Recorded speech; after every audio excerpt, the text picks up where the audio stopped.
जय हिंद साथियों, आज हम बात करेंगे फजांस रूल की और साथ में ही बात करेंगे हम valence shell electron pair repulsion theory की। पिछले भाग में हम पढ़ चुके हैं जो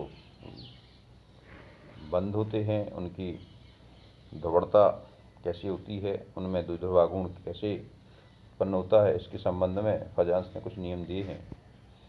उनके पहले नियम के अनुसार धनायन का आकार घटने तथा ऋणायन का आकार बढ़ने से आयनिक आबंध में सहसंयोजी लक्षणों में वृद्धि होती है। यानी धनायन छोटा होता जाता है और ऋणायन बड़ा हो जाता है, तो जो आयनिक बंध हैं इसमें सहसंयोजी लक्षण आ जाते हैं। दूसरा नियम ने दिया, धनायन और ऋणायन आवेश में वृद्धि होने पर आयनिक बंध में सहसंयोजी लक्षणों में वृद्धि हो जाती है। और तीसरा दिया इनने, समान आकार तथा समान आवेश के धनायनों में उस धनायन की ध्रुवण क्षमता अधिक होती है जिसका इलेक्ट्रॉनिक विन्यास क्षार और क्षारीय मृदा धातुओं के आयनों के समान होता है। यानी जिसमें NH2 NP6 विन्यास होता है उसमें ध्रुवण क्षमता अधिक होती है।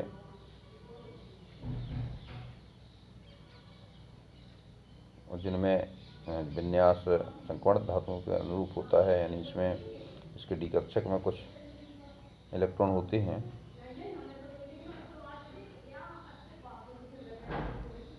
उनमें ध्रुवण क्षमता कम होती है। यानी आपको ये 3 नियम है जिनमें ध्रुवण क्षमता बढ़ती है। इसमें क्या क्या देखना है? पहला तो ये देखना है धनायन का आकार छोटा हो और ऋणायन का आकार बड़ा हो तो सहसंयोजी लक्षण में वृद्धि होगी। और दूसरा है धनायन ऋणायन में आवेश में वृद्धि है अगर तो सहसंयोजी लक्षण में वृद्धि होगी, यानी आवेश ज़्यादा है तो सहसंयोजी लक्षण ज़्यादा होंगे।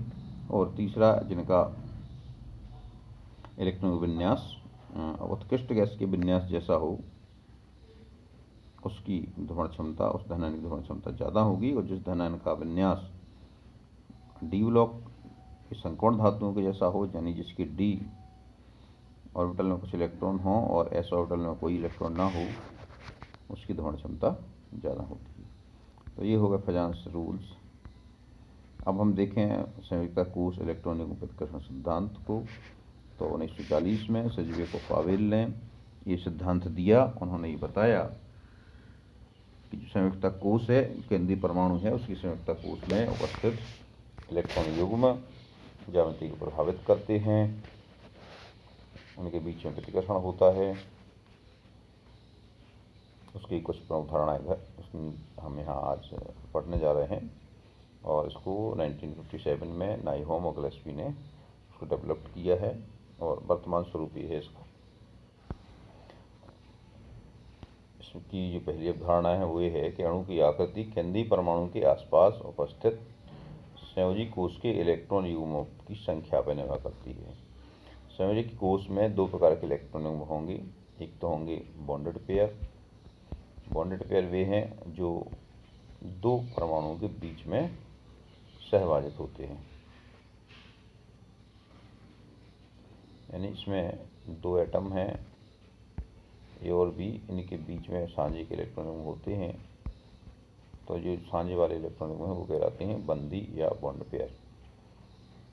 और दूसरे होते हैं लोन पेयर, जो केंद्रीय परमाणु के स्वयं के होते हैं, वो किसी के द्वारा सहभाजित नहीं होते हैं।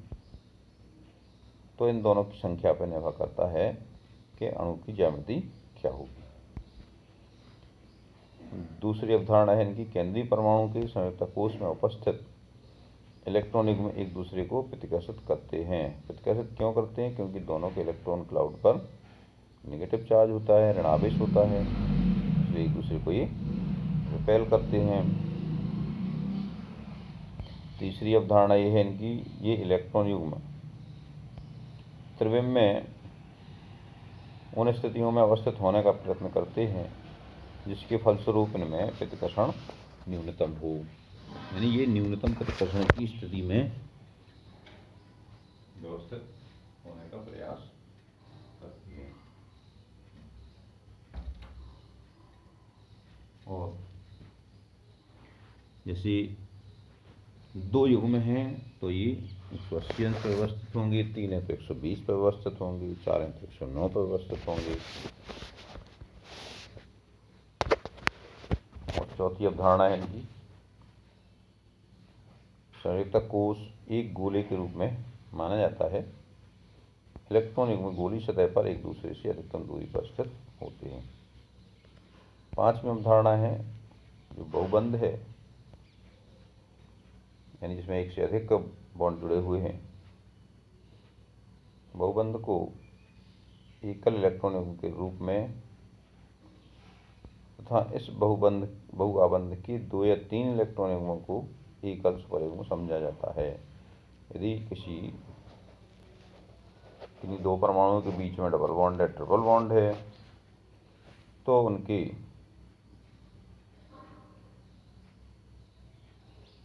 उसको केवल क्या मानते हैं अपन, एक इलेक्ट्रॉन मानते हैं, और इस पर 2 या 3 इलेक्ट्रॉन में तो इनको एकल सुपर युग्म माना जाता है। यदि छठवां है, यदि अणु 2 या अधिक अनुनाद संरचनाओं द्वारा दर्शाया जा सकता है तो प्रत्येक स्थिति में जो सिद्धांत है आपका VSEPR थ्योरी, ये सब पे लागू होता है। अब हम देखें, इन्होंने ये बताया कि जो प्रतिकर्षण है उसकी क्षमता है, या जो प्रतिकर्षण का जो बल है वो अलग अलग प्रकार में कैसे लगता है। सबसे ज़्यादा प्रतिकर्षण लगता है लोन पेयर के बीच में, यानी जो असहभाजित युग्म है उनके बीच में सबसे अधिक प्रतिकर्षण होता है। असहभाजित और सहभाजित युग्म के बीच में उससे कम प्रतिकर्षण होता है, और सबसे कम प्रतिकर्षण किसके बीच में होता है, बॉन्ड पेयर के बीच में। यानी लोन पेयर के बीच में सबसे ज़्यादा प्रतिकर्षण होगा, बॉन्ड पेयर और लोन पेयर के बीच में उससे कम प्रतिकर्षण होगा, और सबसे कम प्रतिकर्षण बॉन्ड पेयर के बीच में होगा। इसके लिए उन्होंने स्पष्ट किया है कि लोन पेयर जो एकाकी इलेक्ट्रॉन युग्म है वो केवल केंद्रीय परमाणु पर ही लोकलाइज होता है, इसलिए वो यहाँ पर ज़्यादा स्थान घेरता है बॉन्ड पेयर की तुलना में,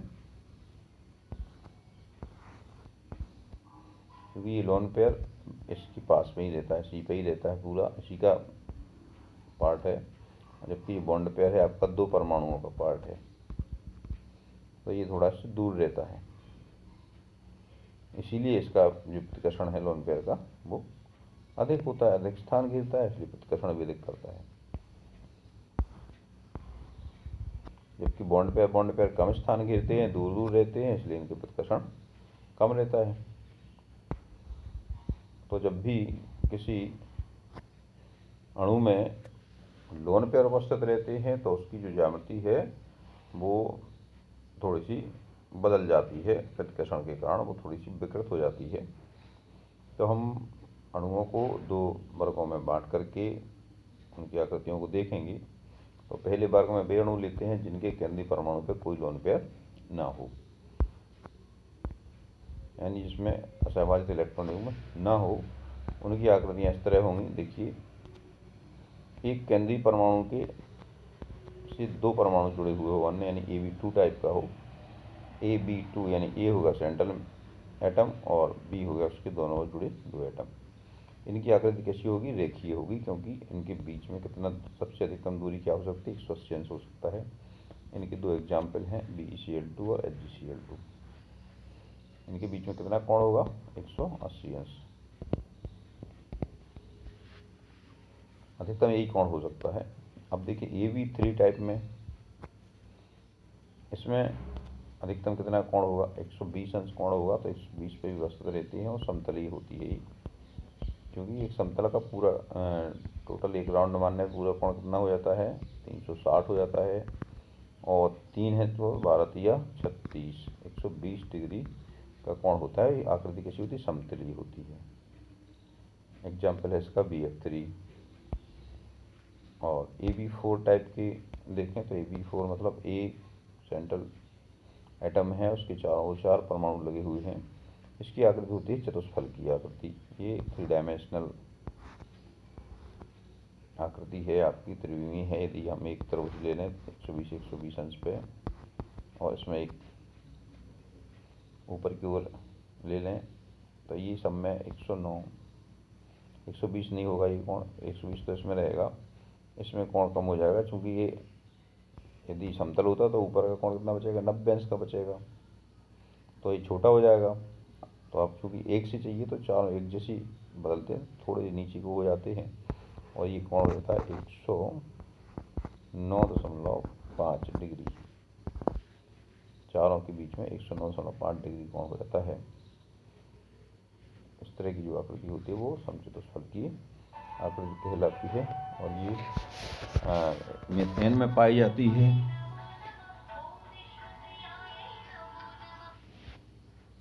मीथेन में पाई जाती है।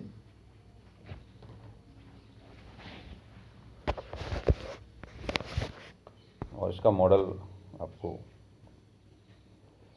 देखने को मिल जाएगा, और अपने पास एटॉमिक मॉडल किट है, इससे आपको मॉडल बता दिया जाएगा।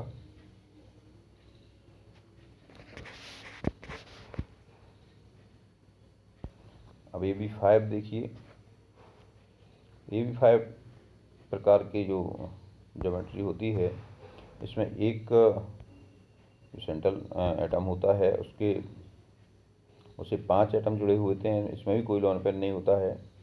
तो इसकी ज्योमेट्री होती है वो क्या होती है, एक बेस पे एक ट्रायंगल होता है 120 अंश पे, ये 3 जुड़े हुए होते हैं। तो इसमें इन 3 के बीच में 120 डिग्री का कोण होता है, और फिर इसमें मान लीजिए ये समतल है कागज़ की तल पे, और इसमें हम एक कील गाड़ दें, तो एक एटम ऊपर की ओर जोड़ देंगे और दूसरा एटम इसके नीचे माने पीछे की ओर जोड़ दें, तो इस तरह से कुल 5 एटम इसमें जुड़ जाएंगे, और इन ऊपर और नीचे वाले के बीच में कितना कोण रहेगा आपका, 90 डिग्री का कोण रहेगा। तो इस तरह से इसमें 2 प्रकार के कोण होते हैं, जो समतल वाले होते हैं, बीच वाले होते हैं, इनमें 120 का कोण होता है, और ऊपर नीचे वालों में 90 का कोण होता है। ये कहलाते हैं त्रिकोणीय द्विपिरामिडी, क्योंकि इसमें बेस त्रिभुज है, बेस आपका त्रिकोणीय है, और 2 पिरामिड बने हुए हैं, एक पिरामिड आपका ऊपर बना है, एक पिरामिड आपका नीचे बना है। इसका एग्जाम्पल है PCl5। और एक और प्रकार पाया जाता है, ये है AB6 प्रकार का। AB6 टाइप की ज्योमेट्री होती है वो अष्टफलकी ज्योमेट्री कहलाती है। इसमें जैसे कि ऊपर वाले में बेस क्या था, ट्रायंगल था, इसमें बेस रहेगा आपका स्क्वायर यानी वर्ग रहेगा। ये वर्ग द्विपिरामिडी है, ये वर्ग है, और इसके चारों ओर ये आपके 4 परमाणु जुड़ जाएंगे। इसको मान लीजिए कागज तल पे हम मान लें, और इस पर एक कील गाड़ दें, एक कील ऊपर की ओर, एक कील नीचे की ओर। जो नीचे की ओर F जोड़ देंगे, एक ऊपर की ओर F जोड़ देंगे, इस तरह से ये 6 फ्लोरीन परमाणु जुड़ जाएंगे। और जो समतल वाले हैं इसमें 90 डिग्री कोण रहेगा, ऊपर नीचे वालों में भी 90 डिग्री कोण रहेगा। इस तरह से इन सभी के बीच में 90 का कोण रहेगा। और जिस तरह की आकृति है वो कहलाती है अष्टफलकी, क्योंकि इसमें 8 फलक होते हैं। 8 फलक कैसे हो जाएंगे, एक अपन ने मान लीजिए एक वर्ग लिया, तो 4 फलक तो ऊपर आ जाएंगे इसमें, और इसी तरह से 4 फलक नीचे हो जाएंगे, तो ये अष्टफल की ज्यामिति होती है। इस तरह से ये आकृति उन अणुओं की है जिनमें कोई लोन पेयर नहीं है, सभी की सभी बॉन्ड पेयर हैं। अब उन परमाणुओं को देखते हैं जिनमें लोन पेयर उपस्थित है। यहाँ देखिए AB2E टाइप के, AB2E मतलब E क्या दिखाता है, नंबर ऑफ लोन पेयर दिखाता है, और B दिखाता है बॉन्ड पेयर। ये हो गया आपका सेंट्रल एटम। तो सेंट्रल एटम की चारों ओर कितनी चीज़ें, 3 चीज़ें हैं, 2 तो बॉन्ड पेयर हैं आपकी, और एक है लोन पेयर। तो जो लोन पेयर है, आपको पता है लोन पेयर और बॉन्ड पेयर के बीच में जो रिपल्सन है यानी जो प्रतिकर्षण है बहुत ज़्यादा होता है बॉन्ड पेयर की तुलना में। तो यहाँ पे जो आकर्षण, यहाँ पे प्रतिकर्षण कम होगा, ये प्रतिकर्षण दोनों ज़्यादा होंगी, तो एक कोण थोड़ा सा कम हो जाएगा। जैसे एक के चारों ओर, यानी इसके AB3 प्रकार के में देखें तो कैसी आकृति थी, त्रिकोणीय समतली थी, 120 अंश के कोण थे। लेकिन ये कोण जब लोन पेयर्स में जुड़ जाता है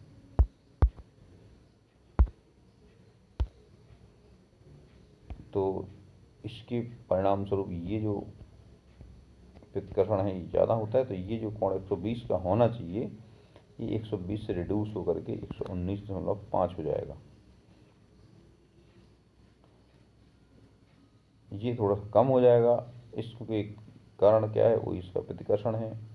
और चूंकि जो लोन पेयर है वो आपका केंद्रीय परमाणु के ऊपर ही लोकलाइज रहता है, तो जब हम इसकी जो ज्योमेट्री देखेंगे, एक्स-रे डिफ्रैक्शन इत्यादि जो फिजिकल मेथड्स हैं, इनसे जब हम इसको देखते हैं तो हमें ये दिखाई नहीं देता अलग से। तो हमें कैसी दिखती है आकृति, ये ऐसी मुड़ी हुई बंकित आकृति हमें दिखाई देती है, क्योंकि लोन पेयर इसी पे रहता है, सल्फर पे ही रहेगा, यहीं रहता है, तो ये अलग से दिखाई नहीं देता है। तो ये आकृति इसकी मुड़ी हुई दिखाई देगी।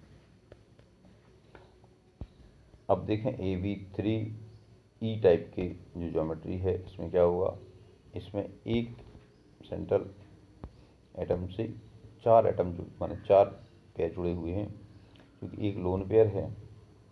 वैसे इसकी ज्यामिति कैसी होना चाहिए, AB4 में ज्यामिति होती है समचतुष्फल की, लेकिन जो लोन पेयर का जो रिपल्सन है, लोन पेयर का जो प्रतिकर्षण है, इसके कारण ये जो 3 कोण हैं बॉन्ड पेयर के बीच के, ये कोण छोटे हो जाते हैं, रिड्यूस हो जाते हैं, और ये 109.5 डिग्री की जगह पे 160 डिग्री का हो जाता है। जैसे अमोनिया में देखिए, अमोनिया में एक लोन पेयर होता है नाइट्रोजन पे, और इसके कारण ये इसकी जो ज्यामिति है ये रिड्यूस हो जाती है। और चूंकि ये जो लोन पेयर है अलग से दिखेगा नहीं, तो जो आपकी समचतुष्फलक की आकृति दिखना चाहिए वो आपकी नहीं दिखेगी। ये तो ऊपर का लोन पेयर है वो उसे चिपक जाएगा, तो ये कैसी दिखेगी, हमें त्रिकोणीय पिरामिड दिखेगी। यानी इसका जो बेस है वो त्रिभुज होगा, और पिरामिड के ऊपर यहाँ पे सेंट्रल एटम होगा।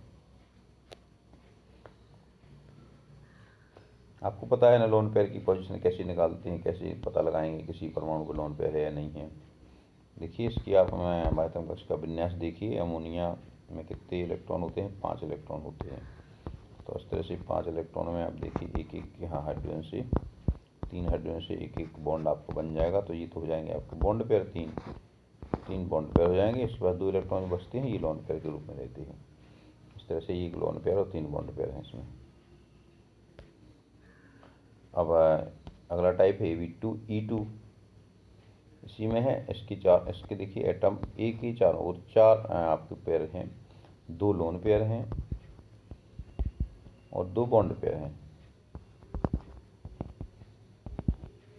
जैसे H2O में है ये आकृति, तो इसमें 2 लोन पेयर हैं, तो एक ही यहाँ रिपल्सन बहुत अधिक होगा। इनके फलस्वरूप ये रिपल्सन भी ज़्यादा करेगा, और जो 109 डिग्री का कोण है ये घट के कितना आ गया, 104.5 आ गया। कितना आ गया जी, 104.5 डिग्री। देखिए यहाँ पे कम हुआ था कितना, 109 से 107 आ गया था, 109.5 से 107 डिग्री आ गया था। ये एक और लोन पेयर बढ़ गया तो ये 104.5 हो गया। इस तरह से लोन पेयर की संख्या बढ़ने से, उनका प्रतिकर्षण बढ़ने से ये कोण और रिड्यूस होता जाता है।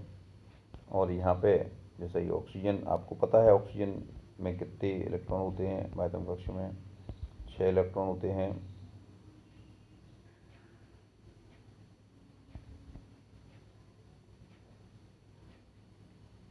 तो ये जो 6 इलेक्ट्रॉन हैं, इनमें 2 इलेक्ट्रॉन तो हाइड्रोजन से साझा बनाते हैं, तो ये 2 तो हो गए बॉन्ड पेयर, और जो 4 हैं ये लोन पेयर के रूप में उपस्थित हैं। तो ये लोन पेयर को रिपेल करेंगे, लोन पेयर से लोन पेयर के बीच में प्रतिकर्षण ज़्यादा होगा, तो ये कोण कम हो जाएगा। तो ये जो आकृति है पानी की, ये भी मुड़ी हुई आकृति हमें दिखाई देती है। लोन पेयर चूँकि यहाँ पे ये एक्स-रे डिफ्रैक्शन में शो नहीं होते हैं। इस तरह से ये आकृतियाँ विकृत होती जाती हैं। अब AB4E टाइप के देखें हम।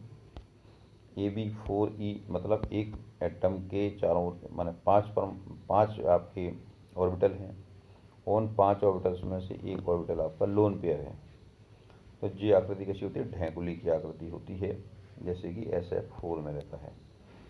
ये क्या कहलाता है, आपका विकृत चतुष्फलक या वलित वर्ग कहलाता है। वैसे कैसा होना चाहिए, AB4E मतलब है AB5 के जैसा होना चाहिए। इसको त्रिकोणीय द्विपिरामिडीय होना चाहिए, लेकिन ये त्रिकोणीय द्विपिरामिडीय ना होकर के कैसी होती है, ढैकुली के आकार की होती है। ये इस तरह देखिए, ये आपका ढैकुली आपने देखी ना, इस तरह रहती है। एक नीचे जो डंडी गड़ी रहती है, इस पर एक बड़ा बार रहता है, एक इधर बैठता है एक इधर बैठता है, ये झूलते हैं, आपने शीशा झूला देखा हुआ। तो इस तरह से ये 4 लोग यहाँ रहते हैं। 2 आपके ये बेस हो गए और 2 इस पर झूलने वाले हो गए। यहाँ क्या है, वैसे जब AB5 रहता है तो कैसी ज्यामिति होती है, इस तरह का एक त्रिभुजी, समतल त्रिभुजी रहती है और 2 के बीच में 90 का कोण होता है। इसको इस पर एक अपन कील गाड़ दें, एक ऊपर एक नीचे रहता है। तो यहाँ पे अब अपन को ये देखना है कि लोन पेयर कहाँ व्यवस्थित होगा। तो चूंकि लोन पेयर का रिपल्सन सबसे ज़्यादा होता है तो इसको सबसे बड़ा कोण चाहिए। तो जी कहाँ घुसेगा जी, 90 वाले में तो जाएगा नहीं, कहाँ जाएगा जी, 120 वाले इसमें किसी में पहुँच जाएगा और इसमें किसी में पहुँच करके क्या करेगा, ये इस पर पहुँच जाएगा। तो ये आकृति कैसी हो जाएगी, मुड़ी हुई हो जाएगी और इस पर एक ऊपर एक नीचे 90 पे लगाओगे तो ये 90 का जुड़ जाएगा इस पर। तो इस तरह से ये आकृति आपकी डेकुलिया चतुष्फलक की हो जाएगी। इसका एग्जाम्पल है SF4।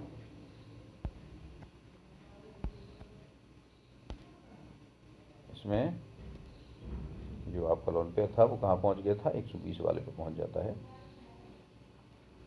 तो उसके बीच में कितना कोण हो जाएगा, बाकी 2 पे 120 रहेगा और ये कोण इसका 180 हो जाएगा। यहाँ पे AB3E2 टाइप के जो ज्योमेट्री है इसमें देखें, AB3E2 मतलब एक बी के चारों 6 नहीं 3 2 5 हैं, इसमें 2 लोन पेयर दिए हैं मैंने, ठीक है। तो ये भी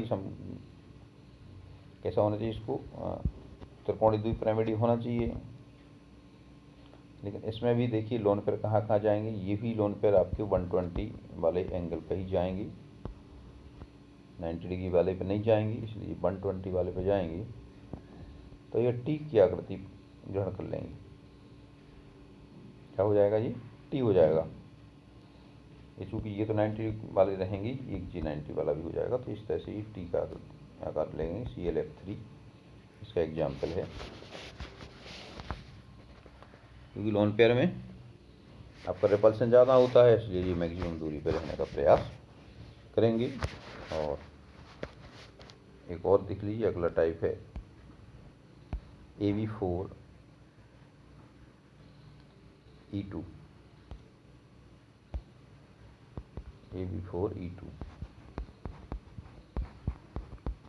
इसमें कितने होना चाहिए, 6 होना चाहिए, AB6 के जैसा होना चाहिए इसको। तो इसमें आपका अष्टफल की ज्यामिति होना चाहिए। लेकिन ये कैसी हो जाएगी, 2 लोन पेयर होते हैं तो ये मैक्सिमम दूरी पर रहेंगे, अपोजिट पे रहेंगे दोनों लोन पेयर। और ये समतल में आपके 4 बॉन्ड पेयर जुड़े रहेंगे। तो इसकी जो आकृति है वो कैसी हो जाएगी, वर्ग समतली हो जाएगी। क्योंकि लोन पेयर अपने से अधिकतम दूरी पर रहेंगे, ये दोनों 180 अंश पे कोण पर रहेंगे ऊपर नीचे। ये ZEF4 की आकृति होती है। इस तरह से ये जो विकृत आकृतियाँ होती हैं लोन पेयर के कारण, उनको हमने एक एक करके देखा।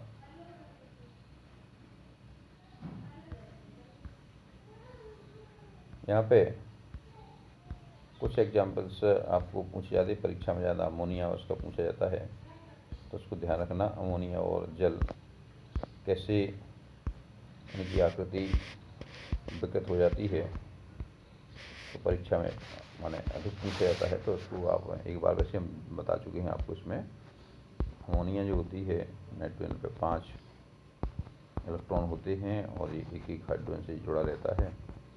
तो वैसे इसकी आकृति होना चाहिए समचतुष्फल की। लेकिन इसका जो लोन पेयर होता है ये इसके कोण को कम कर देता है और ये त्रिकोणीय पिरामिडी संरचना इसकी होती है। इसका जो एंगल होता है 160 डिग्री हो जाता है। ये आपको VSEPR थ्योरी से आपको सिद्ध करना है। दूसरा, जल की आकृति भी पूछी जाती है, इसमें भी आपको देखना है ऑक्सीजन के ऊपर 2 लोन पेयर होते हैं और उसमें 2 हाइड्रोजन से जुड़े 2 बॉन्ड पेयर होते हैं। 2 लोन पेयर के रिपल्सन के कारण ये कोण और कम हो जाता है और ये कोण 104.5 डिग्री हो जाता है। इसकी व्याख्या ठोस इलेक्ट्रॉनिक उत्कर्षण सिद्धांत के द्वारा की जा सकती है। आज के लिए इतना ही। अगले में हम बात करेंगे बैलेंस बॉन्ड थ्योरी की।